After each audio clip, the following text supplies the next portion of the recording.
de la terre. Voilà. Église, ils ont porté les noms des lieux. Né dans le jardin d'Éden, jardin, ils ont porté les noms d'Éden parce que jardin va placer comme on a Éden. Ok. On est très clair. Voilà. Ce que les lots moto, au côté de la JD, église Congo Jérusalem, c'est de comprendre que ce sont des églises de visionnaires. Ce sont des propriétés privées des hommes.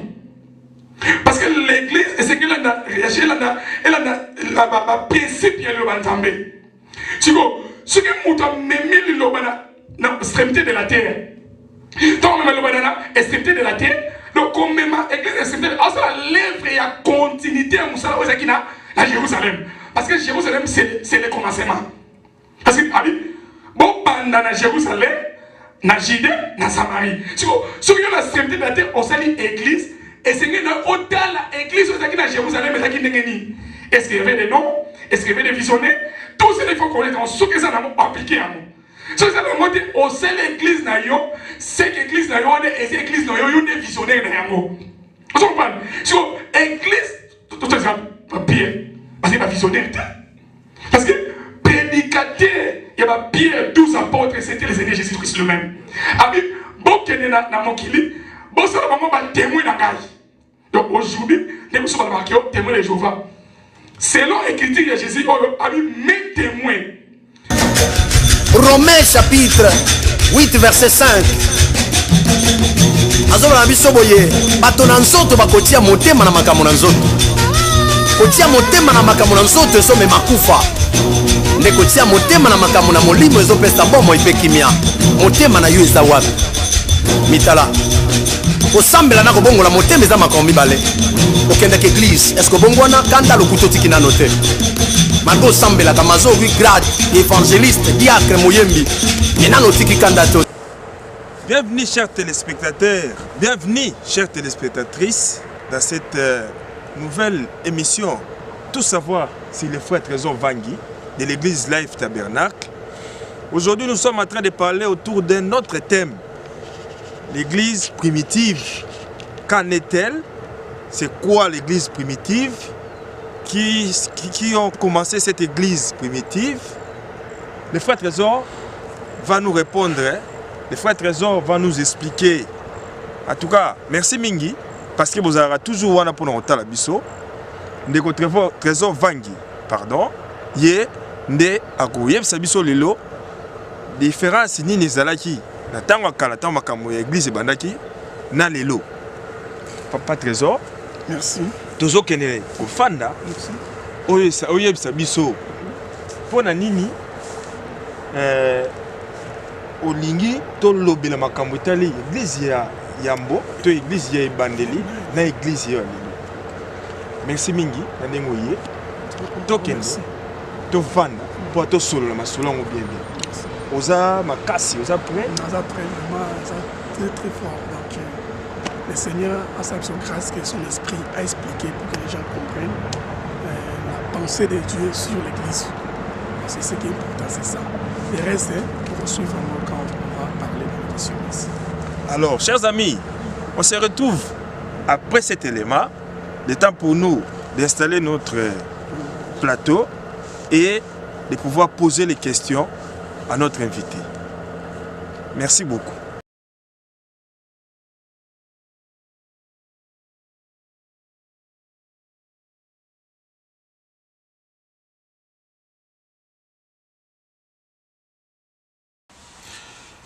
Merci, chers téléspectateurs ou téléspectatrices de Tout Savoir Télévision. Merci et bienvenue dans cette émission Tout Savoir sur les frères Trésor Vangui. Je suis Marcel Bangali, votre frère, animateur de cette émission. Aujourd'hui, nous allons parler autour d'un thème autre que celui que nous avions commencé la fois passée.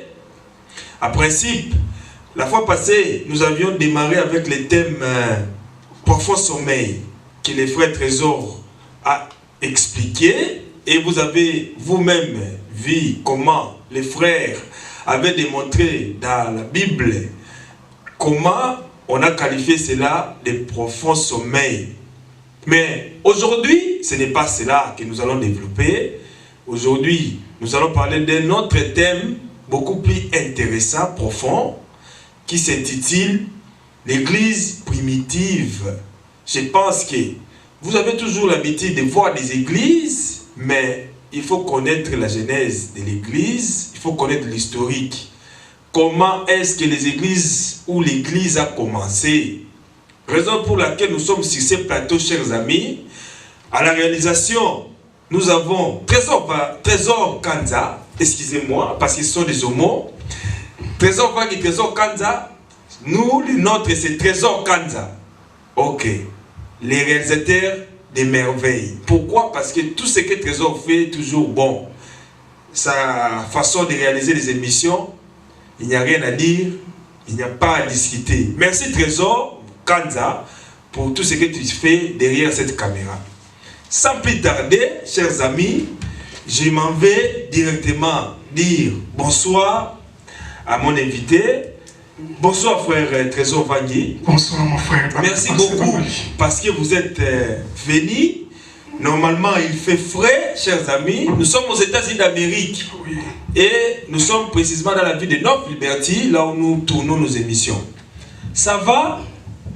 Oui, ça va bien, Papa Marcel Bangali. Tout va bien? Non, par la grâce de Dieu, je suis vivant. Je suis pas compté parmi les vivants. Amen. Merci. Alors, émission chers amis, nous allons parler en français et en lingala pour permettre à tout le monde de comprendre ce que nous allons dire ce soir. Frère Trésor, la première question, comment avez-vous réagi lors du premier numéro quand beaucoup de gens, à peu près 2000 déjà pour les premiers titres, parce que nous avions scindé compte tenu du volume même de l'émission, mais déjà je crois pour la première partie, c'est déjà plus de 2000 personnes qui vous ont suivi. Comment avez-vous ressenti cela et qui sont ceux qui vous ont contacté? Qu'est-ce qu'ils vous ont dit? Premièrement, j'ai glorifié d'abord le Seigneur. Oyo Abengabiso Amusala Oyo, vraiment c'est à lui qui appartient la gloire. Nous sommes que les simples serviteurs. Alors, ils ont vraiment objectif. Il y a Kolinga Bae Mingi Batala vraiment émission. Parce que lorsque les gens sont là en train de suivre, ils ressentent que la connaissance, l'évangile est en là partout. Alors c'est la joie lorsque je vois Viezoromata, Bazolanda et des questions, vraiment ça me fait du bien. Mais à part ça, j'ai une contact avec Jeune pour Christ, le frère Moïse Chamala. Et quand il a suivi les premières missions, il m'a apprécié, il a glorifié le Seigneur par rapport à ce qui était dit. Et je crois que pour Nanga, vraiment, je croyais comme si on avait hésité. Même si je savais que c'est la vérité, mais alors, livre à Genèse, c'est compliqué. Quand tu expliques les livres de Genèse, il faut la maîtrise parce que mon toit commun yango tant nous avons révélé yango et il m'a piqué yango tant mon yango té. Alors on a comme ça qui nous a fait et moment on a zappé na ba chaîne pour Christ nous avons travaillé na bango et aussi je crois que un jour on zambé tout ba ça élément sur le connaît yango vraiment je suis dans la joie. Merci.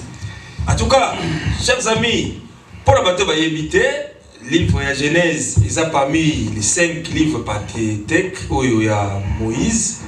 Donc, parmi les 5 livres Pentateuque, voilà, je ne sais pas si on a prononcé moi ou bien, mais bon, bateau va dans la Bible, bateau peut va dans la classe de théologie, je crois que vous contredire bisoté. Et nakati wanande atiraki message ya liboso. Bon, lelo toye makambo misusu, toye kolobela makambo tali église ebandaki ndenge nini. Lelo yo ba tozo sambela kaka, tozo sambelaka, mais tozo yeba te ebandaki nini makambo ngo. Papa Trésor malamoko parce que makambo ko umelisa te. Église ebandaki ndenge nini. Pour lelo yo bato bakoma kosambela ndenge tosambelaka. Soko koyebisa biso na makambo oyo koma mututu kaka na ke église, bon yebisa biso nanu nani na yeba église ebandaki wapi pe ndengeni. Merci pour la question. Vraiment, que nous avons à Pampolayo. Parce qu'il y a un objectif il y a un mot pour nous éclaircir. Bayo bayebi. Qu'on peut savoir précision. Puis na bayo bayebité. Na ba o peut pas apprendre. Vraiment, c'est ça. On s'est attelé les liboso yango. Alors, église, c'est surtout tali na grec. Babengamo ecclesia. Alors, ecclesia. Et ça, tant que vous voyez sur Matthieu chapitre 16, verset 13-17, tant que vous tournez, je crois que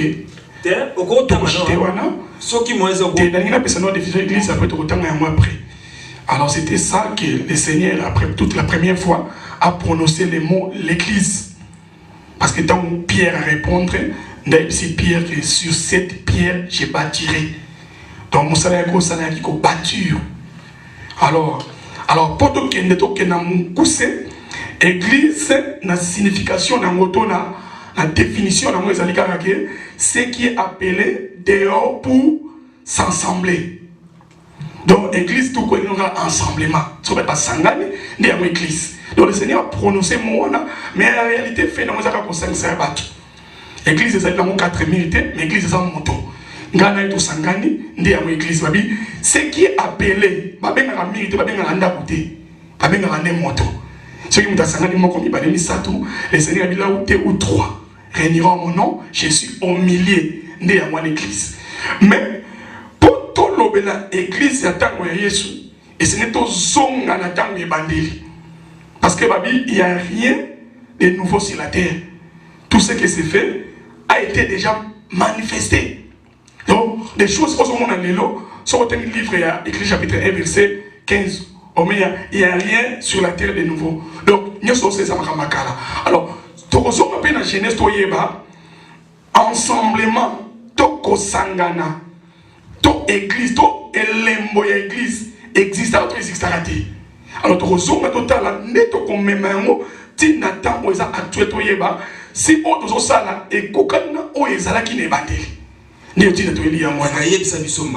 parce que normalement attends muzoloba qui église esika batu basangani bon nga côté wana na comprendre nga parce que ça français aux une dictionnaire définition wana bon même biso na bible kasi mo wana église olobi eza na grec wana eza ba biloko ba théologie chers amis bisawa to zapena to lingi fumate to kota makamu ya classe mingi awa te biso za posa mutu papa trésor lelo aye biso simple babla a utiliser biloko moko to comprendre mbangu pe to comprendre mbala moko poso to bandi classe mingi basala ba classe te ba ko silika et puis ekozala malamu te papa trésor bato akoko sangana kaka boye salikambo ça devrait bata moyo zoloba l'église est siga bato basangani bon bazo sangana pour le kamni. Voilà. Ce qu'on doit tenir dans le livre il y a Lévitique chapitre 19 verset 2 on a que Nzambe azo ebisa Moïse nani to tanga yango pour c'est important dans Lévitique chapitre 19 Nzambe azo ko expliquer Moïse et c'est là qu'on est singeli à sala pour ateya pour na bato na ko ezali ba rassemblement. Et ça dans Lévitique 19 Lévitique, et ça disait, chapitre 1, avec l'Éternel a dit à Moïse de rassembler les enfants d'Israël du lait. Ils en ont 19. Oui, Lucas verset. Yango, 19 chapitre 2. L'Éternel parla à Moïse et dit, parle à toute l'assemblée des enfants d'Israël et tu leur diras, soyez saints, car je suis saint, moi l'Éternel votre Dieu. Donc église ezalaka nanu batouté. Église ezalaka nanu la parole de Dieu. Nature ya Nzambe. Donc nature ya Nzambe evanda na kati ya maloba Nzambe. Soki moyi Nzambe asilikaka ndenge nini, alobaka ndenge nini, alingaka nini, il faut tanga makambo Nzambe. Et tant que vous comprenez, vous comprenez deux, trois, vous savez, pour la nature, vous avez tout le lingue et comportement, vous comprenez ça. Vous savez, vous avez église. Et ça, vous avez employé, mais objectif dans les accords ça. Mais l'église, on est l'église où ils allaient palpable, nous les hommes. Parce que l'église, premièrement, c'est l'Iloba. Nous dans l'Iloba, c'est parce que ça, nous dans l'Iloba, nous n'avons pas l'église. Mais nous avons l'église et ça a batouté. Et ça a nzambende. Parce que nous avons dit, fan de ça en Israël, il y a des gens qui ont basé la centre, ni des gens qui ont centre. Et ça dit, maloba, on zambé, on Moïse a côté, il y a en Israël, dans les sangs na bango. Mais les gens qui peuvent louer la zone, maman qui est dans le jardin d'été. Parce que l'église, tout ce monde qui est, on peut s'en Congo, et comme on va visionner, et comme on va bébélé, parce que comme ça, on va lier mon privé, kangi va trouver un otage, alors ça m'a kamoko, ils ont ça vraiment, ils ont ça vraiment dans le lingue qui dans l'église évangélique. Par exemple, sur le jardin d'été, Nzambe akeli Adam. Tant Nzambe akeli Adam, Atena Nzambe azote yango na Eden jardin, plutôt excusez-moi, jardin. Nzambe akeli yango na Eden. Donc Eden na jardin, Eden ezaki liboso.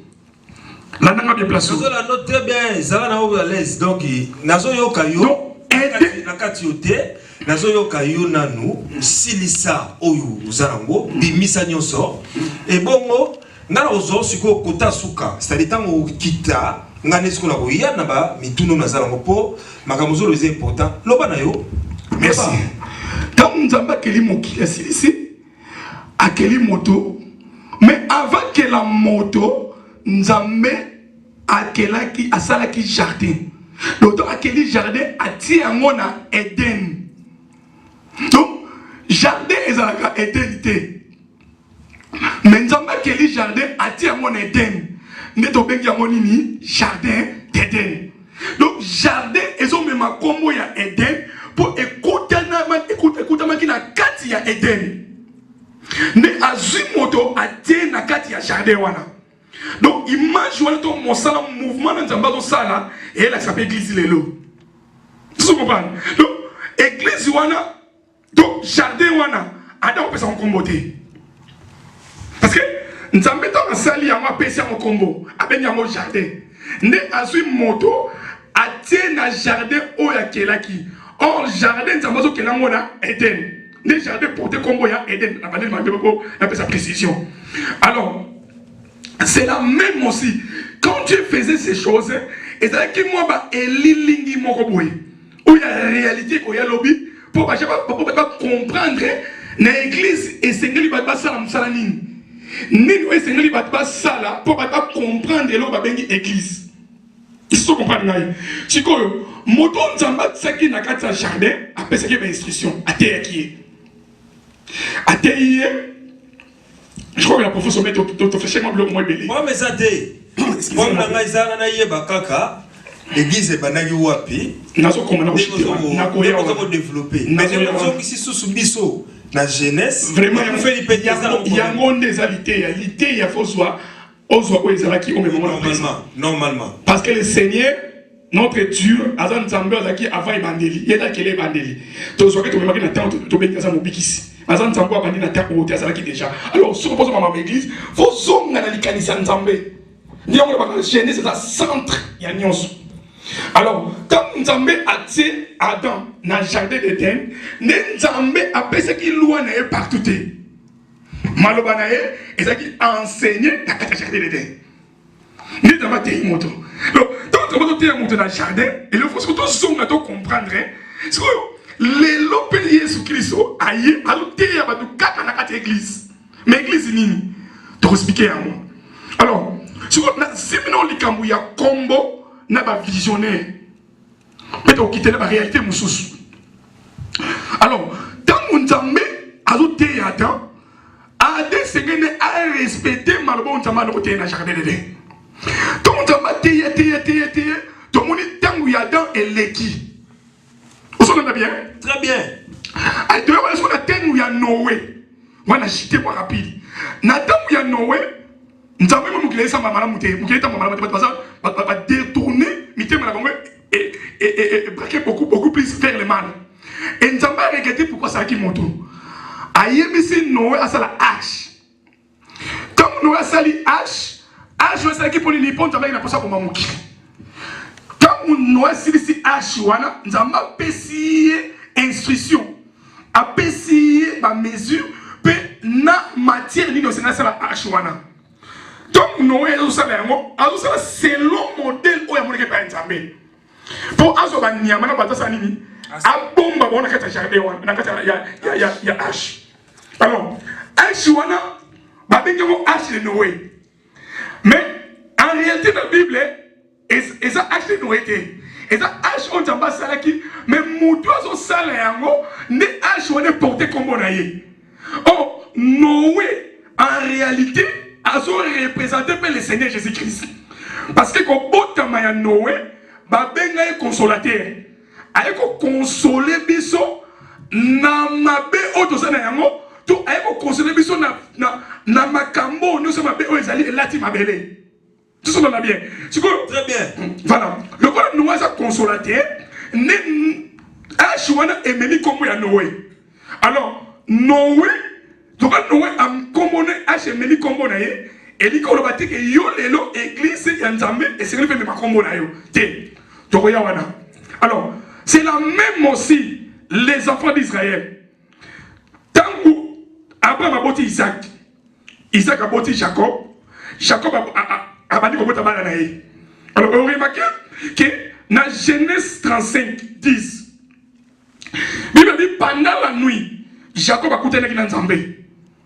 Jacob a coûté dans Nzambe. Mais un peu si vous avez tout le dit que ce qu'on peut avoir été dans le cailloté.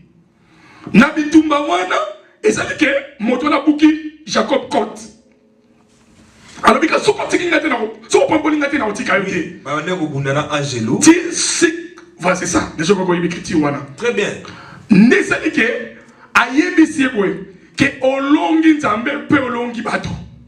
Abi banda lelo kombo na yo et kozala sous Jacob te mais ba ko benga onani Israël.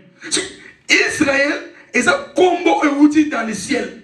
Donc, Nzambe de a même na volonté de yango a pesi onani Jacob.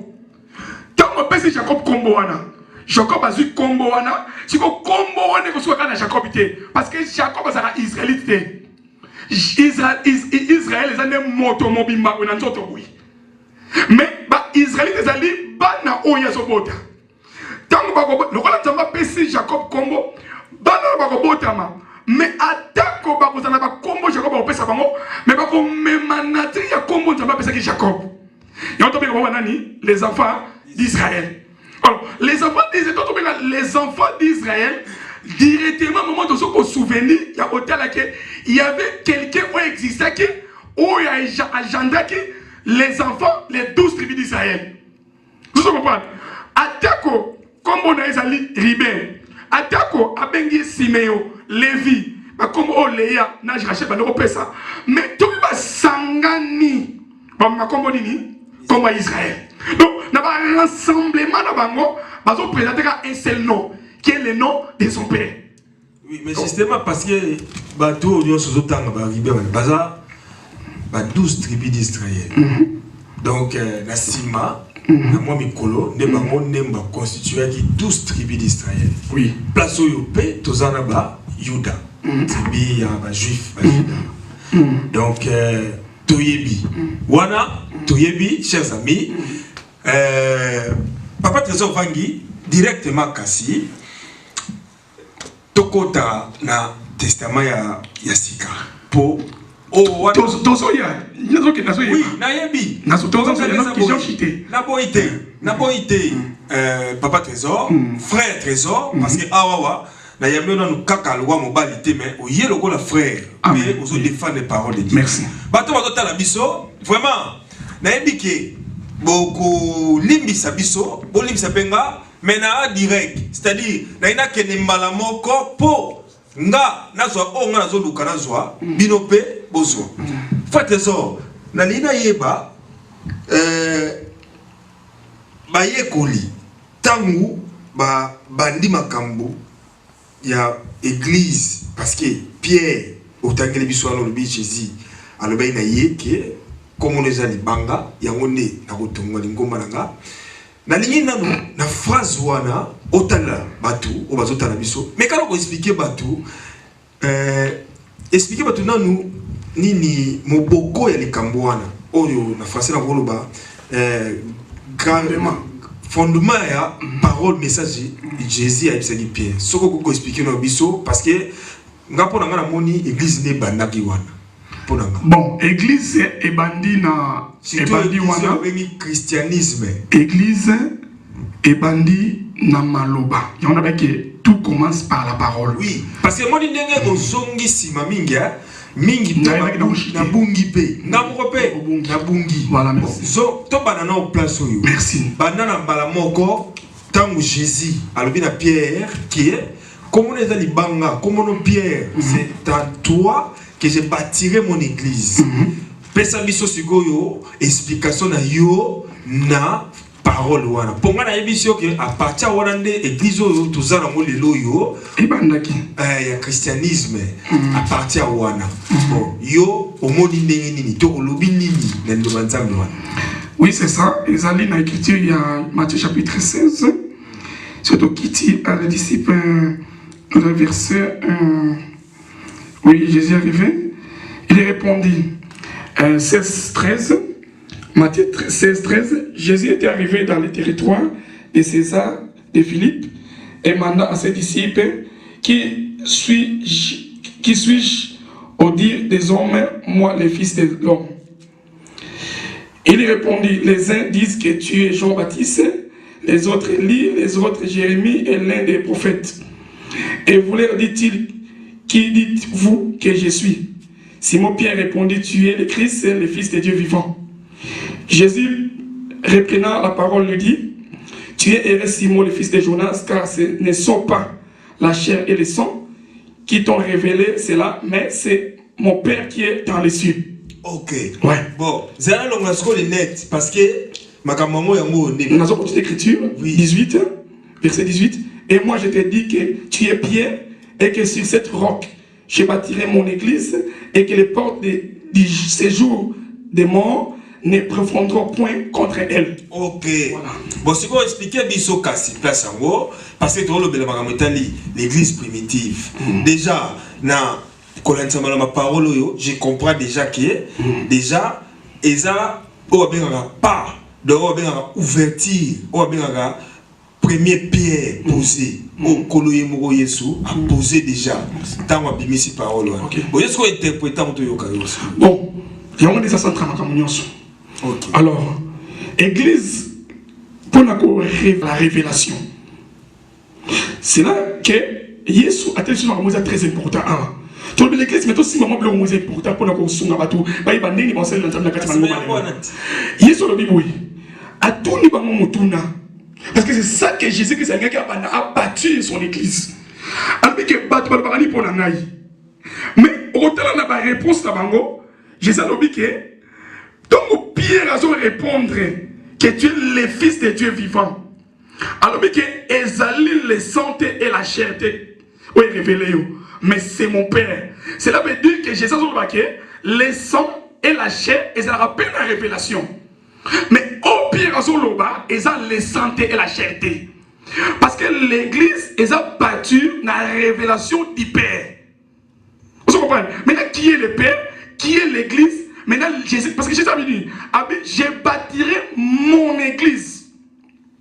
Pas l'église de Père. Malgré le Père a révélé secret de Père à Pierre, mais l'église que je dois bâtir, c'est ma propre église. On a bien dit. Très bien. Tant on a dit mon église. Surtout parce que l'église ressemble à l'élo et à Nani. Par rapport à l'écriture, tu dois comprendre que c'est l'église du Seigneur Jésus-Christ. Oui. Maintenant, l'église Wana, Jésus a présenté comme une révélation. Mais Fox, il y a une révélation, c'était l'œuvre de la croix. Mais marche, il y a inauguration église.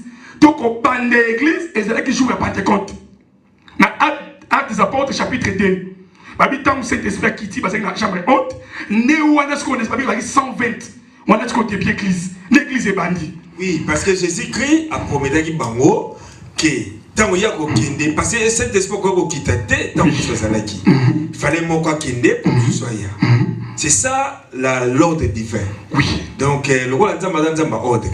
Puis le roi n'a pas mis qui bango. Ndé yango, makamoso le bana chambre. Ça va.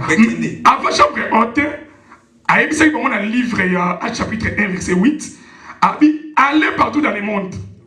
Allez partout dans le monde, vous serez mes témoins à Bali, en Jérusalem, dans toute la Judée, à Samarie, jusqu'aux extrémités de la terre.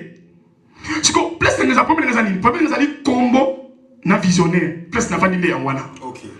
Parce que et ça les lie à l'élo, parce que l'église de l'eau et nous sommes comme nous prêchons na kati église ya kolo, mais était lié à bateau et ça n'est monté dans l'église primitive de Théaki.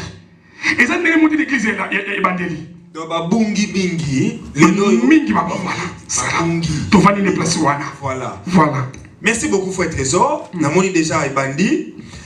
Toi c'est un trésor Kanza. As-tu la vision musique? Olingi ba tchelo leloni. Je crois que ba hôtel nga cher Nakoye Bisango, je crois que c'est je connais pas, j'ai oublié son nom, mais la musique n'a oublié c'est Makati na motema nanga. C'est je crois que oui, il comprend bon ça il comprend mais j'aime que ce côté yango la musique na koni. Mais ce que ça dit, na régime va ciao nous sur. Attention les autres tinga frère Junior comme d'habitude, ce n'est pas aussi mauvais, c'est mon bien-aimé, na baisser mot de place à merci. Vraiment, chers amis, tozo zonge la bino parce que makambo bandi sikoyo pour frère Trésor Trésor Vangi, excusez-moi, il faut développer siko makambo parce que normalement Ali aïe c'est ce sikoyo ba bien fait église akala n'a pas bien fait tout pas mal fait église wa sikoyo pour tout kota malamoko déjà ba bazo comprendre ba mloko so lobby mais sikoyo ba bazo zélande ba yeba exactement l'essentiel il y a le Congo il y a 6 jours.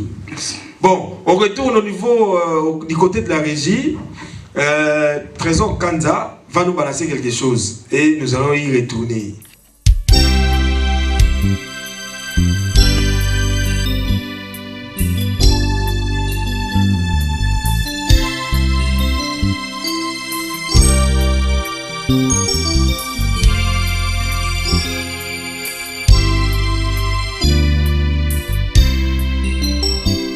Katina motema nanga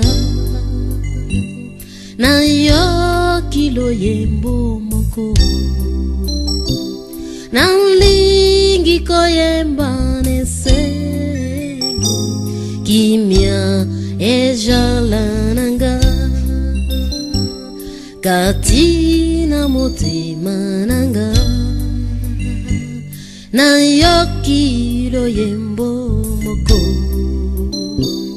nalingi koyemba nesego kimia ejala nanga kimia kimia kimia ejala nanga kimia ejala nanga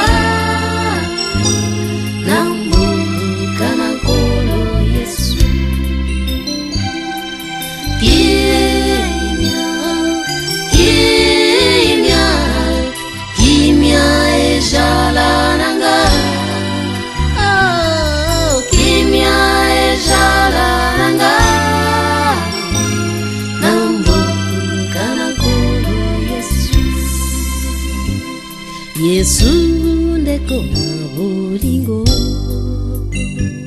motema na maua mingi akufa kipona ngai nayo kimia ejala nanga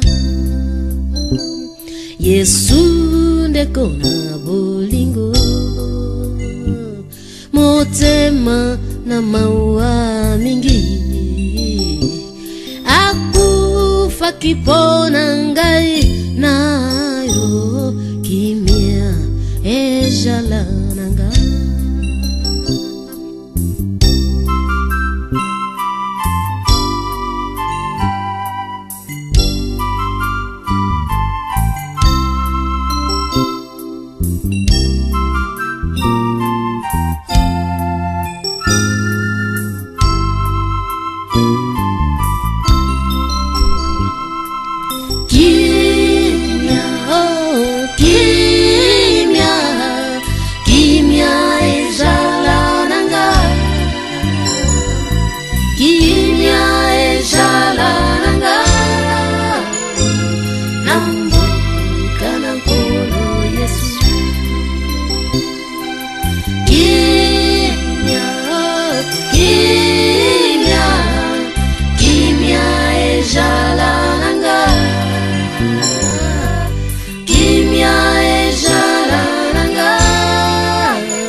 Bonjour mes frères et sœurs dans le Seigneur.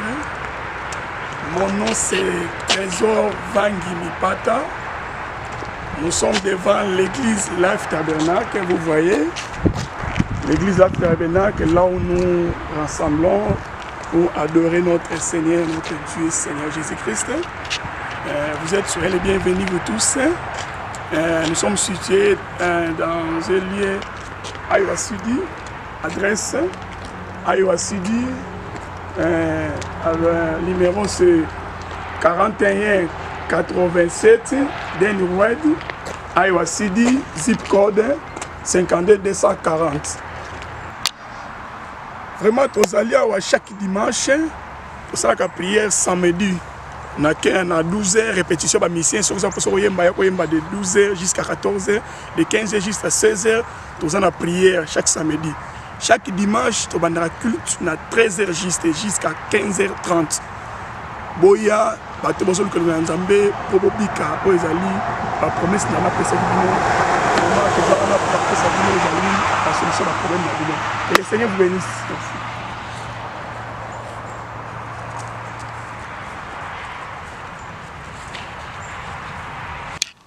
De retour sur ce plateau, chers amis, c'est l'émission Tout savoir sur les frères Trésor Vangi de l'église Life Tabernacle. Nous sommes aux États-Unis d'Amérique, chers amis, précisément dans la ville de North Liberty.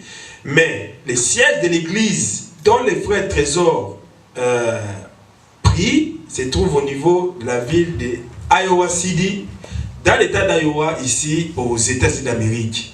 Frères Trésor, maintenant, Batou, il faut y ma makambo, Batou peut vous voyez ma vérité. Parce que Soki mutatali makamtozo lubawa akangape a comprendre réellement makamongozani na yika na yeba lisusu ba yekoli tango bible tini bango bokene bisika nyonso boteya maloba na Nzambe pe babandaki kovandisa l'église netiza lelo par exemple ba Céline to ezalaka ka juste baleki na ville bo bateyi.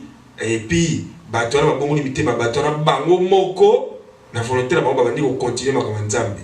To ezalaki ki ba yebuye ale bazwi mutu mo ba vandisi wana po bazwa ba rapport. Pesa biso na nous différence entre ba apôtre kala to ba sada Nzamba kala o basala na Yesu to yo basalaki après Yesu na basala Nzamba wa le belo yo bazo bima bima to oyo to mona na TV différence na niveau ya liloba ya Nzambe eza wapi na basala Nzambe na mibale ya kala na ya sika. Oui, merci la question nayo. Différence eza makasi. Différence eza makasi, mais engelo bateke ya solo pe bazate bazali. Alors Bible dit que tout ça fondé par l'enseignement des apôtres. Jésus qui s'est la pierre angulaire. Donc cela veut dire que Pierre ou Jésus, bah disciple ils ont présenté les pierres, ils ont beaucoup fondements. Maintenant, les lots sont tous dans l'église. Il faut que l'église, on compare à l'église qui existe avant. Parce que l'église est là qui est raté. Alors, on a prévu un coup, c'est pour que Jésus qui peut hors de ton atelier qui disciple. Après, beaucoup partout. Parce que l'église est à la lieuté. l'église des alaka, même Nandaku, si vous avez la vérité, vous respectez la parole de Dieu. Et c'est l'église. L'église des alaka mérité. Alors, si vous êtes zate et c'est l'église. Mais tu respectes par rapport à Dieu, c'est un lien quand même. Hein. Il y a adoration. Tu peux le mesure. Mais ça, c'est l'église. Mais l'église, c'est les hommes. Si vous avez réussi la parole, si vous avez un mensonge, un mensongère, mais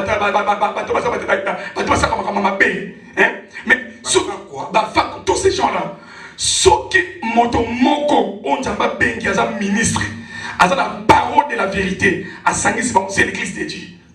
Parce que service ça là, pour un bon la thème, mais si mon towana c'est la vérité, c'est la vérité, c'est l'église de Dieu.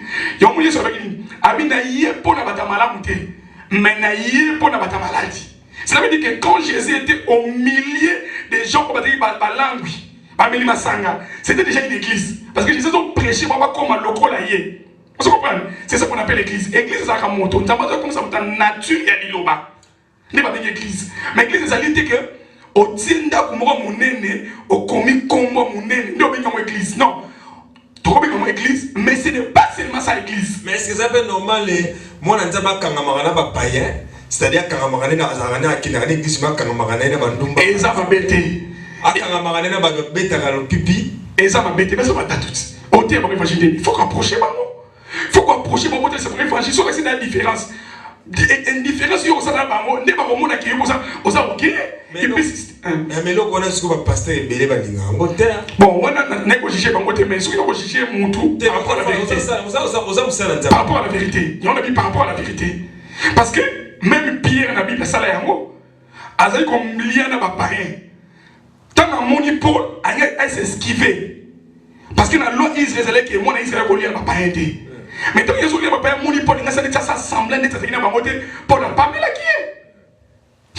qui est. Oui, mais c'est la vérité. Oui, il y a un peu de Paul, Paul, la Bible, qui impoli. Parce qu'il y a un makagi, respect, n'a pas fait kagi, tout va mon avis, sur le bosson. Mais les critiques, Paul a vu évangile par la révélation. Mais je crois que tu as comme un placement, tu as comme un passé, mais tu as aussi un moitié manqué. Mais je crois que à Maradi Bangote, à Kenaki Koutoune, à Songa qui après des années plus tard, pour Keneko vérifier. Parce que pour accourir à 20 ans. Parce que, pourquoi ce sont là? Parce que Jésus dans la télévision, tout ce qu'on a à Actes chapitre 1, verset 8. Il me dit que dans ma télévision, a commençant à Jérusalem. Parce que Jésus c'est à Jérusalem. Jérusalem a molli monté, il y a un autre. Parce que ça, Jésus n'a pas ça, c'est lui la visionnaire. C'est lui qui est le propriétaire de l'église. Je bâtirai mon église. Puis à tenir maison ça pour maloba. Bon qui n'est partout au le bandam. Mais pour avoir bon qui n'est bon banapi na Jérusalem. Puis à continuer. Abi na tout la Judée. À pas continuer abi na Samarie jusqu'au donc il faut pas landa beta pouana. Si ko ce qui passe na Judée na Jérusalem va bâtir l'église va ensemble là. Après ça va mon ça trop quitter. Bah on ben mon église à Judée à Jérusalem té. Bah ben mon église à Jérusalem. Ce que mon limito ministre a été le baba na Judée. Bah té le ba entendre bah c'est l'église par mon sangana. Bah on ben mon église à Jérusalem na Judée té. Bah ben mon église à Judée. Ce que église wana bandi musu ba kei na Samarie. Bah té le ba entendre bah bâtir l'église. Bah on ben mon église à Judée na Samarité. Bah on ben mon église à Samarie. Alors, j'ai stressé que ce qui est là, aux extrémités de la terre. Voilà. Sur l'église, ils ont porté les noms des lieux. Né dans le jardin d'Éden, jardin, ils ont porté les noms d'Éden parce que jardin va placer comme on a Éden. Ok. On est très clair. Voilà. Ce que les longs motos, au côté de la Judée, église Congo Jérusalem, c'est qu'on comprend que ce sont des églises des visionnaires. Ce sont des propriétés privées des hommes. Parce que l'église, c'est qu'elle a réagi, elle a principe, elle a entendu. Ce que nous avons mis dans l'extrémité de la terre, tant même le banana extrémité de la terre donc comme même église extrémité à ça l'œuvre et la continuité à Moussala aux Akina à Jérusalem parce que Jérusalem c'est le commencement parce que bon pendant na Jérusalem na Judée na Samarie si vous la extrémité de la terre on s'allie église et c'est que au-delà l'église aux Akina Jérusalem et Akina Ngeni est-ce qu'il y avait des noms est-ce qu'il y avait des visionnaires tout ça il faut qu'on les en ce que ça n'a pas appliqué à nous. Si vous avez monté au sein de l'église, c'est que l'église et c'est l'église, il y a des visionnaires. Vous comprenez? Si l'église, tout ça, Pierre, parce qu'il y a visionnaire. Parce que prédicateur, il y a Pierre, 12 apôtres, c'était le Seigneur Jésus-Christ lui-même. Abi, bon, qui est dans mon kili, bon, ça va vraiment témoin dans la. Donc aujourd'hui, nous sommes marqués témoin de Jéhovah. Selon l'écriture de Jésus, Abi, mes témoins. Vuestro que bandini vraie prédication les âmes malobate vraie prédication les âmes d'Israël bayebi yo sambelaka ye bizaleli mabe mateya oyo te ya kapato so bizaleli bakristo bobongwana bolakisa bizaleli malamu bapakano balanda biso undimaza mwinda na maloba mwinda na mosala papa mpona nini ozolinga secrétaire na yo moto aye koluka mosala po azwa mosala ifoka kolinga ekoma mwasi na yo bongwana likolo eye mabe bongwana papa likolo eye mabe yo mama mokolo okoma kobima na bana mike osambelaka bongwana mama pardon likolo eye mabe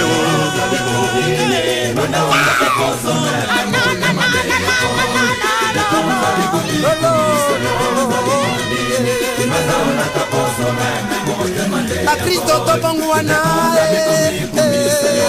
na Kongo ozalaka chrétien okoma na Europe mopagano na Kongo ozalaki kozambela okoma na poso mopagano bongwana